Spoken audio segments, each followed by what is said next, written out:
Hello, everyone. Welcome back to my channel. My name is Brandon. Welcome to McFly's Music Haven. This channel talks about virtually anything music. I also show off parts of my CD collection here. If this is something you might be interested in, please consider subscribing to the channel.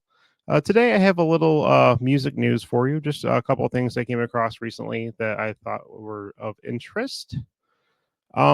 First thing is Alanis Morissette and Joan Jett are actually on a tour together, which is one thing I did not know because the last thing I knew that Joan Jett was touring with Brian Adams back here, I think late last year or early this year.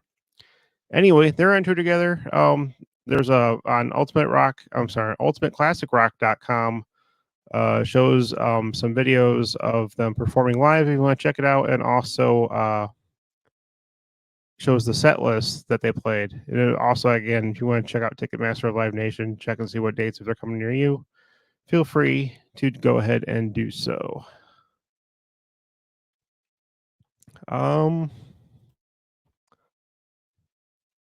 This one caught my eye also. Paul McCartney is announcing some 2024 tour dates for South America. I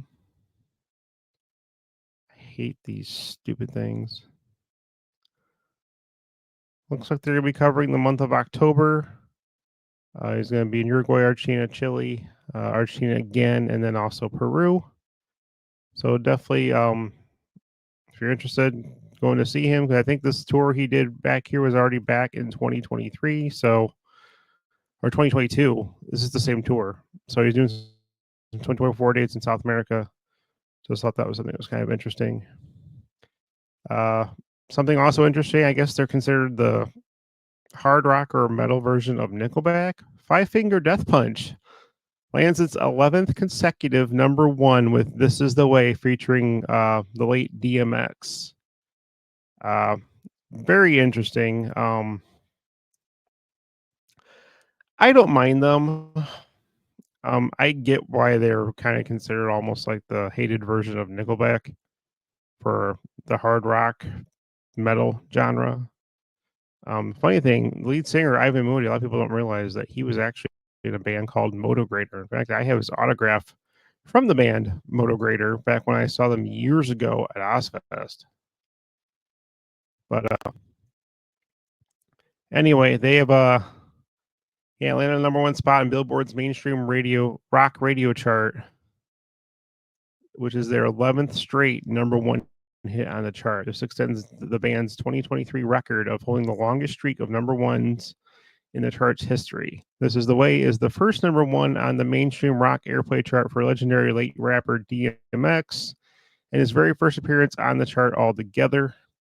The single also claimed #1 spot at Active Rock Radio this week, giving Five Finger Death Punch its 16th overall #1 single at the format.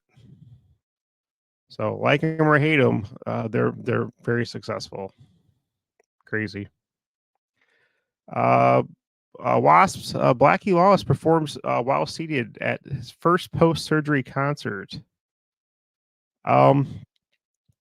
First post-surgery concert was on June 6th. It was their first concert in 13 months. This was in Sweden. There was a fan film video. You can catch that on blabbermouth.net if you want to check it out. Blackie is recovering from 2 herniated discs and a broken vertebrae.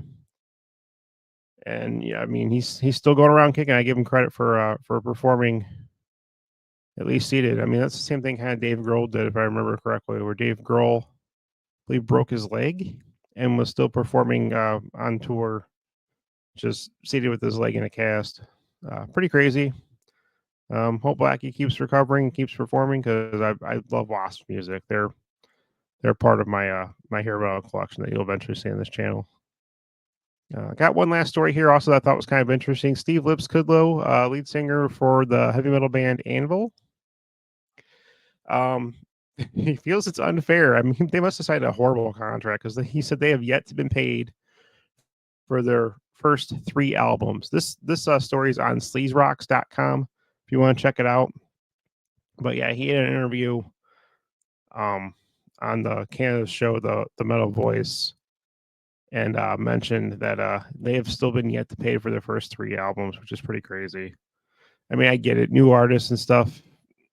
You're gonna have promoters and people try to take advantage of you. So, I mean, I get it. But you think they would have been paid by now? You're talking decades ago at this point. They do actually have an album coming out. Go ahead and mention that also, called One and Only, which will be released on AFM Records on June 28th. And that's about all I got. Just a quick little news blurbs that came across. I thought I'd just kind of throw out there. So if you guys want to check them out, feel free. If you like the information I provided you here, consider subscribing to the channel. Click the like button and also click the bell for future notifications. And if you made this far, I just want to say thank you for watching. I'll catch you guys on the next one. Bye.